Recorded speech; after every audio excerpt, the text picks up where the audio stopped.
हरिओम। आप सभी का स्वागत है हमारे इस YouTube चैनल में, जिसमें आज हम एक ऐसी हॉरर स्टोरी को शेयर करेंगे आपके साथ, जिसे सुनकर आप आश्चर्य और रोमांचित दोनों होंगे। तो चलिए शुरू करते हैं आज की ये स्टोरी। आज की ये स्टोरी एक बूढ़ी महिला के ऊपर में है, जो अपनी एक बेटी के साथ पहले रहती थी। उनके हस्बैंड बहुत पहले डेथ कर गए थे, तो वे अकेले अपने उस घर में रहती थी अपनी बेटी के साथ। फिर एक समय आने के बाद उनकी बेटी की शादी हो गई। उसके बाद वो अकेले रहने लगी उस घर में। उसके घर के पास उनके कुछ और फैमिली मेंबर्स रहते थे, पर उनके घर के पास में रहते थे, उनके घर में नहीं। वे अकेले, वो बूढ़ी महिला घर पे रहती थी। तो अचानक एक दिन उनके घर में एक हॉरर गतिविधि होने लगी। अचानक उनके घर में कहीं तेल की शीशी गिर जाती थी, कहीं खाने के किचन में खाने का कोई सामान गिर जाता था, कहीं कोई कपड़ा बिखर जाता था खुद ब खुद। मतलब घर में जितनी भी कुछ चीजें थी वो इधर उधर बिखर जाती थी अपने आप। तो उन्होंने सोचा कि शायद हवा से या कोई बिल्ली वगैरह की वजह से वो घुस जाती होगी, इसलिए सामान इधर उधर बिखेर देती है। तो फिर उन्होंने ध्यान देना छोड़ दिया। उसके बाद फिर वे एक दिन बाहर गई। तो बाहर से जब वो घर में आती है तो वो देखती है कि घर पे पूरा तेल फेंका हुआ है, और घर में जितने कूड़े कचड़े घर के भीतर फेंके हुए हैं। तो उन्होंने सोचा कि ऐसा कौन करेगा। तो फिर वे आश्चर्य हुई कि ये क्या बात हुई, जो ऐसी ऐसी घटना शुरू हो गई उनके घर में। तो फिर उन्होंने ध्यान देना शुरू किया कि घर में ऐसी क्या चीज़ है जो इस तरह से कर रही है। तो फिर उनको डाउट हुआ कि कोई चोर वगैरह घर में घुसकर इस तरह से किया। पर उन्होंने सारा सामान देखा तो सब जो कीमती सामान थे वो सुरक्षित थे। तो एक दिन वे रात में सोई। तो जब वो सोती है तब देखती है कि उनके सिर के पास कोई चल रहा है। तो वे उठ के बैठ जाती है। तो फिर वो अपने आंखों से देखती है कि वो तेल की शीशी जो रखी रहती है किचन में, वहाँ से तेल की शीशी कोई गिराता है, और फिर तेल की शीशी उनके पूरे घर में छींट देता है। तो फिर ऐसे होते रहा। तो फिर वे एक दिन एक पंडित जी को बुलाई कि घर पे आके देखिए, तो ऐसा ऐसा चीज़ हो रहा है। तो पंडित जी जब गए घर में, तो उनको घर में घुसते ही एक बहुत गंदी सी बदबू आने लगी, जबकि घर बहुत साफ सुथरा था। तो उन्होंने पूछा कि ये बदबू कहाँ से आ रही है। तो वे महिला कही कि ऐसी बदबू हर समय घर से आती रहती है। तो पंडित जी समझ गए कि ये बदबू जरूर कोई बुरी आत्मा या बुरी एंटिटी जो है उसकी वजह से ऐसा घर से बदबू आ रहा है। तो वे पंडित जी समझ गए कि घर में कुछ ना कुछ कोई बुरी आत्मा है जो इस प्रकार से कर रही है। तो पंडित जी घर से चले गए। फिर दूसरे दिन उन्होंने वो पंडित जी अपने गुरुजी से संपर्क किए। तो उनके गुरुजी आए। वे एक तांत्रिक थे जो शमशान आदि में साधना वगैरह करते हैं, अभी भी करते हैं। तो वे आए उनके घर में। वो अमावस्या के दिन उन्होंने डेट दी थी कि अमावस्या के दिन वे आएंगे उनके घर में और कुछ अनुष्ठान वगैरह करेंगे। तो वे अमावस्या के दिन आए और रात भर उनके घर में कुछ न कुछ अनुष्ठान हुआ। वे अपने शिष्यों के संग आए, और वे बूढ़ी महिला और उनकी बेटी और सब परिवार उनके वहाँ मौजूद थे।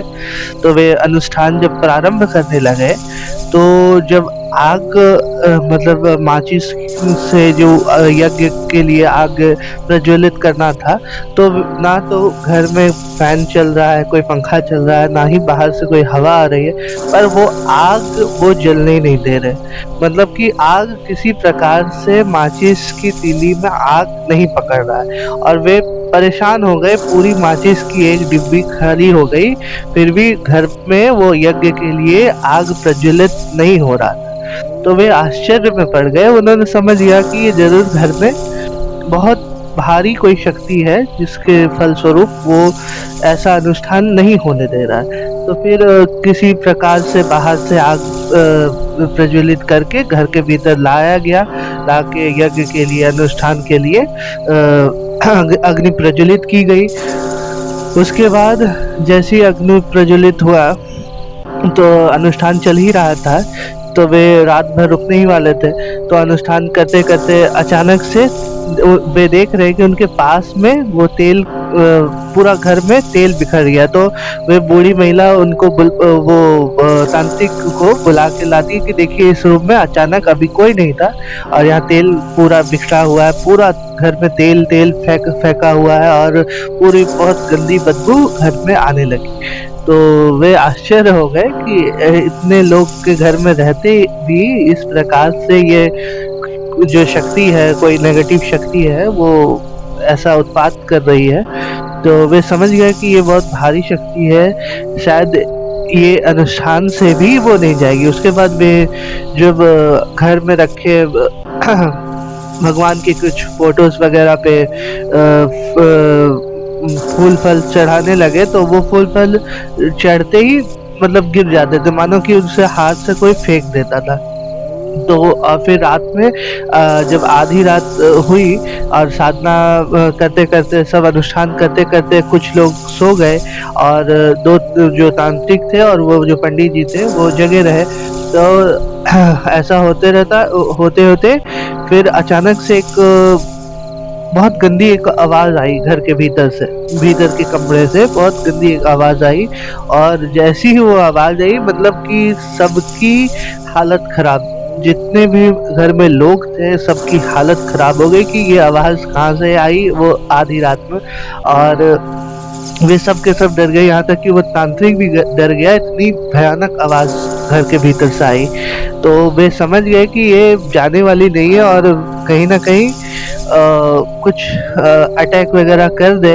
तो वे बहुत डर गए, वो तांत्रिक भी बहुत डर गए और वो पंडित जी भी बहुत डर गए। और उन्होंने, तांत्रिक ने हाथ खड़े कर दिए, उन्होंने कहा कि शायद ये अनुष्ठान से भी ये जो शक्ति, ये आत्मा या कुछ भी बोले, ये नहीं जाएगी, क्योंकि शायद ये एक शापित आत्मा है जो कि ये घर में निवास कर रहा है, तो शायद इस अनुष्ठान से भी ये नहीं जाएगा। तो फिर किसी तरह अनुष्ठान को पूरा किया गया और सुबह हुआ, तो फिर भी वो समझ गए कि ऐसा शायद हो, मतलब वो जा भी सकता है या नहीं भी जा सकता। लेकिन उस तांत्रिक ने उन बूढ़ी महिला से कह दिया कि ये बहुत भारी शक्ति है, शायद हम लोग से भी ये नहीं भागेगा, ये किसी भी प्रकार का अनुष्ठान करने से भी नहीं भागेगा। और जब वो तांत्रिक अनुष्ठान कर रहा था, उसके साथ जो पंडित जी थे वे भागवत का पाठ कर रहे थे। ऐसा कहा जाता है कि भागवत का पाठ करने से जितनी भी बुरी आत्माएं वो भाग जाती है, पर वो भागवत का पाठ करने के बाद ही वो देखते, मतलब ऐसा सुनने को मिलता है कि भयानक एक आवाज घर के भीतर से आती है। तो वे दोनों समझ गए, पंडित जी और वो तांत्रिक भी समझ गया कि ये भागने वाला नहीं है इस घर को छोड़ के। उसके बाद दूसरा दिन हुआ, कुछ दिन तक तो 1-2 दिन शांत रहा। उसके बाद फिर वही घर में तेल गिर जाना, कहीं कचरा फेंक देना, और सोए, वो बूढ़ी महिला जब सोई रहती तो पलंग कोई, जैसे मानो पलंग के नीचे से कोई आवाज़ कर रहा है या पलंग पकड़ के उठा दे रहा है। तो इस तरह की घटना उनके साथ आए दिन फिर से होने लगी। फिर उन्होंने पंडित जी को कहा, तो पंडित जी अपने हाथ खड़े कर दिए। उन्होंने कहा कि अब हम नहीं कर पाएंगे कुछ ऐसा, हमने जो हमने करना था हमने कर दिया, पर फिर भी अगर ये नहीं हो रहा तो अब हमारे बस की बात नहीं है, आप किसी और तांत्रिक या कोई बाबा जी को कहे इस विषय में। तो ऐसा होते-होते कई वर्ष बीत गए। उसके बाद वो पंडित जी से मेरी एक अच्छी जो संपर्क थी, अच्छी जान-पहचान थी, तो मैंने उनसे पूछा कि आप कुछ दिन पहले कहीं गए हुए थे, क्या बात है, कहाँ गए थे? तो ऐसी बातों-बातों में मैंने पूछा, तो उन्होंने सब अपना वृतांत बताया कि इस प्रकार से हम एक अनुष्ठान के लिए बाहर गए थे, जहाँ पे एक बुरी आत्मा को भगाने के लिए, पर वो नहीं भागी। इस तरह से सारा वृतांत उन्होंने सुनाया।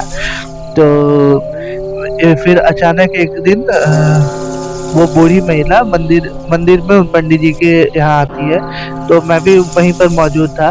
तो वो बूढ़ी महिला बैठी हुई थी, तो मैं पहचानता था उन्हें। तो पंडित जी से मैंने पूछा कि ये यही है ना?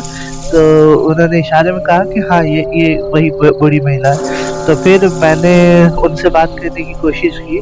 तो मैंने कहा, माताजी आप हम पंडित जी बता रहे थे कि आपके घर में ऐसा-ऐसा है, कुछ परेशानियाँ हैं, कुछ नेगेटिव एंटिटी है, शक्ति है, तो नेगेटिव ऊर्जा है।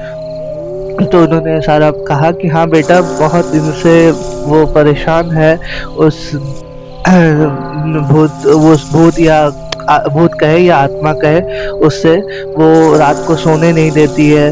उसके बाद बहुत परेशान करती है, घर से अजीब-अजीब से आवाज़ें आते हैं। उसके बाद सामान इधर-उधर बिखेर देता है। और फिर जब वो, तो मैंने कहा कि माताजी आप पूजा पाठ तो करती होंगी, आप हनुमान चालीसा का पाठ क्यों नहीं करती? रोज़ हनुमान चालीसा का पाठ करते हो? उन्होंने कहा, बेटा मैंने जितने भी सारे पाठ थे, आध्यात्मिक पाठ थे, हनुमान चालीसा, भागवत सारे किए, हरि नाम का जप किया, पर फिर भी वो नहीं भागता। यहाँ तक कि जब मैं हनुमान जी का पाठ करती हूँ, तो मानो कि जैसे मेरा हाथ कोई पकड़ लेता, हाथ फूल चढ़ाने के लिए जब हाथ बढ़ाती हूँ भगवान के फोटो की तरफ, तो कोई हाथ पकड़ के पीछे खींच लेता है और फूल चढ़ाने नहीं देता है। फूल चढ़ाती हूँ तो फूल बिखेर देता है। तो भगवान को जब खाने के लिए भोग लगाती हूँ, जल चढ़ाती हूँ, भोग के लिए कुछ प्रसाद चढ़ाती हूँ, तो वो सब बिखेर देता है, जल फेंक देता है। तो दीप प्रज्वलित करती हूँ तो दीप बुझा देता है। ना कोई उस रूम में पंखा चलता है, ना ही बाहर से कोई हवा, फिर भी अंदर में दीप जलने नहीं देता, वो दीप बुझा देता है। तो इस तरह से वो परेशान थी। तो मैंने कहा कि आपने किसी और बाबा जी को क्यों नहीं कहा? बोले कि मैंने उन तांत्रिक बाबा और पंडित जी के बाद भी किसी और बाबा जी या तांत्रिक को बुलाई थी, पर फिर भी वो कामयाब नहीं रहे उसे भगाने में। तो सबने कहा कि वो एक ब्रह्म राक्षस है, जो उस घर को छोड़ के अभी नहीं, कभी अब शायद ही जाए कभी। तो फिर मैंने कहा कि माताजी आपकी दाँत तो ठीक थी, क्या हुआ? दाँत आपके सारे सामने के दाँत टूट गए। तो उन्होंने कहा, बेटा सामने के दाँत टूटने का कारण है परसों ही सोई जब नीचे से पलंग उठाने लगा कोई, तो मैं उठ के बैठ गई। तो उठ के बैठी तो जैसे मेरे केश पकड़ के, मेरे बाल पकड़ के कोई खींचता हुआ दीवार की ओर ले गया, और दीवार की ओर मेरे सिर को जोर-जोर से मारने लगा, और मारते समय मेरे दाँत दीवार पे लगे और उस समय मेरे टूट गए। तो वही वो ब्रह्म राक्षस है जो बहुत तंग करता, बहुत परेशान करता। तो यही था आज का स्टोरी कि वो बूढ़ी महिला बहुत इस ये से परेशान है बेचारी। एक बूढ़ी महिला है जिसका घर में कोई नहीं है, वो बेचारी अकेले रहती है और बहुत तकलीफ में है इन सब चीज़ों से। वे शांति से रात में सो भी नहीं पाती। तो ये था आज का स्टोरी।